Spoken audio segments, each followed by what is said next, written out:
Perfeito. Bom, passando agora para o próximo confronto, também na terça-feira, né, às 9h30 da noite, teremos Atlético Nacional e São Paulo, jogo que mexe aqui com o emocional do meu companheiro. O primeiro jogo será disputado em Medellín, na Colômbia, na casa do Atlético Nacional. O Atlético Nacional, que atualmente é o segundo campeonato, perdão, é o segundo colocado do Clausura, o campeonato ali colombiano do fim do ano, né? No Apertura, eles até classificaram ali para o quadrangular final, mas eles não acabaram chegando na grande final, né? Que foi disputada por Santa Fé e Independente Medellín. Mas o time vive um momento bom, né? Quanto às chegadas e saídas do Atlético Nacional, né? Perdeu o Kevin Viveiros, né? Que estava emprestado para o Atlético Nacional. O Atlético Nacional agora passou ele para o Atlético Paranaense ali, o centroavante, que eu acho que tem alguns gols por essa Libertadores. Além dele, o. Eles confirmaram a contratação do volante Campuzano, que estava emprestado pelo Boca Juniors. Teve alguns outros jogadores que confesso que eu não conheço. O destaque vai para Marlos Moreno, né? Velho conhecido da torcida do Flamengo, que agora chega pro, pro plantel ali do Atlético Nacional. Acredito que será banco hoje, tá? De destaques, Eric, eu acho que vale falar aqui do experiente goleiro Ospina, que defende o arqueiro do Atlético Nacional. Vale falar também do volante. Deixa eu só pegar aqui porque a minha colinha ficou ruim, tá? O SofaScore colocou a escalação do último jogo. Só que o último jogo, o Atlético Nacional disputou com o time reserva. Aí quando eu fui falar quem eu tinha na cabeça, eu perdi todos eles. Não, Então, tranquilo, ao cara. vivo aqui a gente se confunde. Mas vamos lá. O Ospina, o goleiro, o arqueiro, jogador de Copa do Mundo. O volante Matheus Uribe, que também já disputou a Copa do Mundo. O ponta Marina Inestrosa, né, que o Fluminense e o Botafogo sondaram bastante ali o jogador, acabou ficando por enquanto no Atlético Nacional, jovem colombiano, jovem promessa. E o meio-campista Edwin Cardona, que seria o armador ali, o articulador do time, também vem fazendo boa temporada no Atlético Nacional. Passando agora para o tricolor do Morumbi. O tricolor do Morumbi que vem numa sequência absurda, né? Desde a chegada do Crespo, são uma, duas, três, quatro, cinco, seis vitórias e uma derrota nos últimos jogos. Um retrospecto incrível. De saídas, não teve nenhuma ali muito relevante, né? Entendo aqui, aí você pode pontuar melhor. De chegadas, teve o Gonzalo Tapia, né, que veio do River Plate, e, é claro, o Hernan Crespo, né, que já chegou dando sua cara para o time, né, os três zagueiros ali do Crespo. Além disso, o São Paulo vem numa retomada no Campeonato Brasileiro, atualmente é o sétimo colocado da competição. Confronto bem legal, né, Eric? Como que você acha que o São Paulo chega para esse jogo? Qual a sua percepção da partida? Era abro espaço para você falar, meu amigo. Boa, Tricolor, valeu, meu caro. Cara, eu até anotei aqui na minha pauta, dois trens que se encontram, né? O Nacional tá 5 jogos sem perder, né? 3 vitórias e 2 empates. Porém, não ganha clássico, que é como você falou ali no abertura, né? Não classificou pra final porque não venceu o seu clássico, né? E também não venceu esses outros 2 jogos que ele acabou empatando. Mas o, putz, segundo colocado do campeonato aqui, sempre muito forte, né? Ainda mais dentro de casa. Eu, se eu não me engano, assisti a partida do Atlético Nacional e Bahia, lá na Colômbia. Foi um apavoro danado, né? Foi uma complicação maluca ali. E, pô, o São Paulo vai enfrentar essa pressão, né, cara? Casa cheia. O São Paulo provou disso no ano que o Atlético Nacional foi campeão. Tudo bem que teve toda a polêmica ali, né, daquele pênalti no Hudson que os caras não deram, a expulsão do Michael no primeiro jogo para cima do Borja também. Então é uma dívida histórica aqui, né, que a torcida do São Paulo quer exorcizar esse fantasma, tal qual fez com o Tigres, né, há alguns anos atrás, né, há 2 anos atrás, se eu não me engano. Mas o São Paulo vem numa fase muito boa, Tricolor. Você pontuou aí.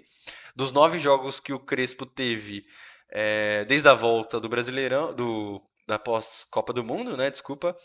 Ele perdeu dois, né? Perdeu dois. O primeiro para o Flamengo, que é um nível técnico muito superior aqui ao time do São Paulo, né? Até compreensível que perderia aquele jogo mesmo, por ser uma retomada de trabalho e tudo mais. E perdeu agora pela Copa do Brasil contra o Atlético Paranaense em situações, acho que também de mata-mata, né? Mas um pouco diferentes, porque acaba perdendo o seu goleiro titular com 3 minutos de jogo, né? Mas são duas equipes que vêm num momento muito bom e vão se enfrentar por uma vaga ali nas quartas. Acho que vai ser um confronto muito complicado, muito difícil. São Paulo precisa sair muito vivo aqui da Colômbia para poder almejar alguma coisa na semana que vem no Morumbi, cara. Mas é uma partida muito boa, né? Por todo o contexto histórico que envolve o confronto dos dois, principalmente pelo último, né? E esse bom momento aí do futebol colombiano, né, cara? O Inestrosa, o próprio Arias, que era do Flusão e foi vendido, né? O pessoal tem pontuado bastante isso, essa evolução do futebol colombiano novamente, né? Mas é isso, eu torci bastante pro Inestrosa vir pro Flusão e a gente não ter que enfrentá-los aqui nas oitavas. De parte de elenco, cara, o Nacional não se desfez tanto quanto se imaginaria, né? Porque fez uma boa primeira fase aqui de Libertadores. O Viveiro, se eu não me engano, era um dos artilheiros aqui da Libertadores. Estava no CAP, né? Participou ali da classificação frente ao São Paulo. Mas a equipe do São Paulo se desfez muito de peças da base, né?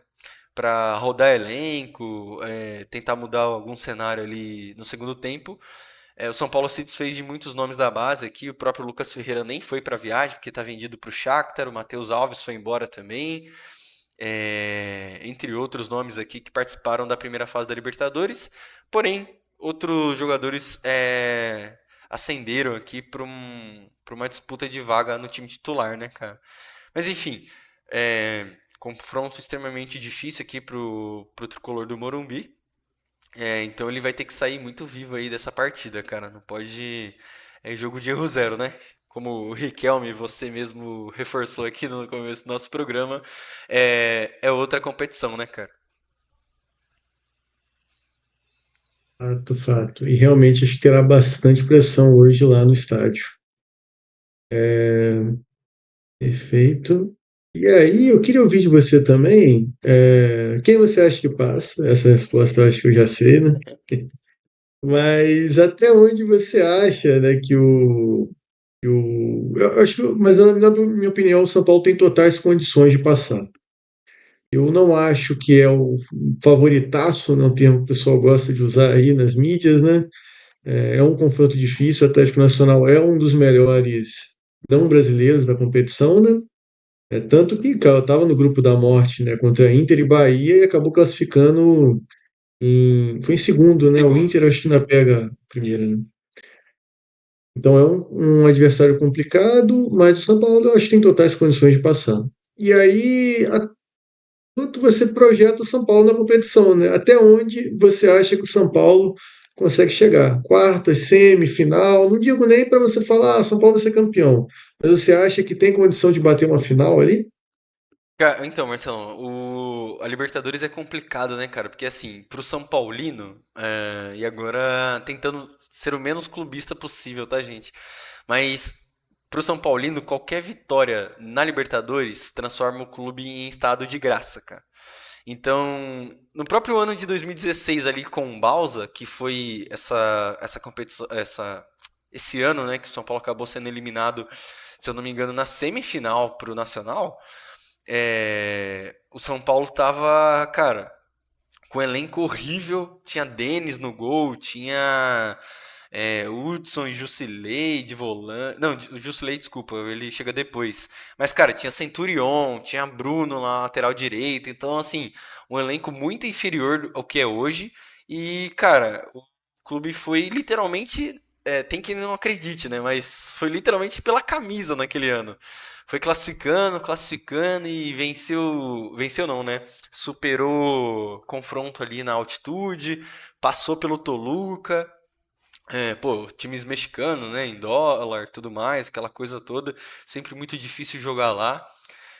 E, cara, eu acho que se o São Paulo sai vivo hoje, mete 55 mil pessoas, como parece que vai ser semana que vem no Morumbis, e classifica, eu acho que passa a ser muito o que foi ano passado. Vai acabar reencontrando muito provavelmente um Botafogo nas quartas, né? E aí vira toda aquela mística, né, cara? Vira aquela toda mística, tipo, putz, já se vingou do primeiro, que foi o Nacional. Aí você pega o Botafogo, se vinga também. Só que tá do lado da chave ruim, né? Do lado da chave que eu acho que é o mais difícil. Você pode pegar na semifinal ali, River Plate, se eu não me engano, né? Ou Palmeiras.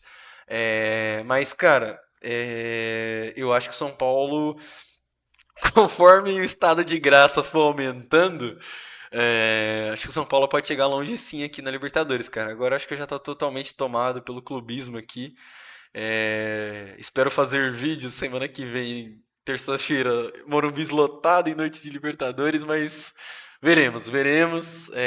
Mas eu acho que o São Paulo, ainda mais com a queda da Copa do Brasil, né, Tricolor, e nesse momento um pouco mais tranquilo no Campeonato Brasileiro, sem tanta pressão ali da zona de rebaixamento como o Fortaleza está, pode, cara, voltar todas as forças aqui para Libertadores, que é o grande sonho do torcedor, cara. Não dá para negar que o desejo hoje do torcedor tricolor é ser o primeiro tetra brasileiro da Libertadores. O bom é que você seria a minha próxima pergunta, né? Porque vai chegar aquele momento que vai ter que priorizar, né? Jogos de Brasileiro, jogos de Libertadores. Você acha então que, tipo, próximo final de semana já tem que poupar o time, então, para ter força máxima no Morumbi? Então, cara, aí que tá, né? São Paulo não tem quem poupar. Por exemplo, o Crespo usa sistema de três zagueiros. São Paulo tem quatro zagueiros, sendo que um deles tá machucado. Então, sabe, você consegue rodar muitas peças ali do ataque, né? Eu até acho que o São Paulo vai ali para Recife com um elenco. Com elenco não, né? Mas com um time titular um pouco mais alternativo. Aproveitando aqui a ascensão do Rodriguinho também, por exemplo, né? O Tapia se inserindo ali no time, o Ferreirinha no estado de graça um pouco maior aqui do que o seu tradicional. E eu acho que o Crespo vai ter que vai fazer essa rodagem de elenco, cara. Os meio-campistas retomando a melhor forma, né? O Luan, o Pablo Maia. Mas eu investiria, tá, Tricolor? Todo jogo que tiver aqui de Libertadores no meio do caminho, eu investiria total forças aqui para ir avançando, até por uma questão financeira, tá? Porque o São Paulo já tá em déficit no Paulista, não chegou na final, tinha orçado chegar na final. Na Copa do Brasil orçou chegar às quartas, parou nas oitavas, então esse dinheiro vai ter que sair de algum lugar, cara. Perfeito. Você até adiantou aí, mas acho que vale trazer, né? São Paulo e Atlético Nacional tiveram uma mini rivalidade ali, né, Eric? Teve alguns confrontos de Libertadores, né? O Sim. Atlético Nacional em 2016 ganha os dois jogos, né? Foi aquela campanha mágica do Atlético Nacional, né? O Miguel Borja metendo gol para todo lado, O né? O Palmeiras próprio chegou a contratar Moreno, ele, né? o Moreno, verdade. Na Libertadores de 2014, o São Paulo ganha o primeiro jogo e o Atlético Nacional ganha o segundo, e aí vai para pênalti e o Atlético Nacional passa. E em 2013, o São Paulo que elimina o Atlético Nacional ali. Então teve até uma mini rivalidade ali entre os dois, né? Bom reencontro. Fica aí a boa sorte para o tricolor do Morumbi. Depois a gente Pô, volta para ver o que aconteceu.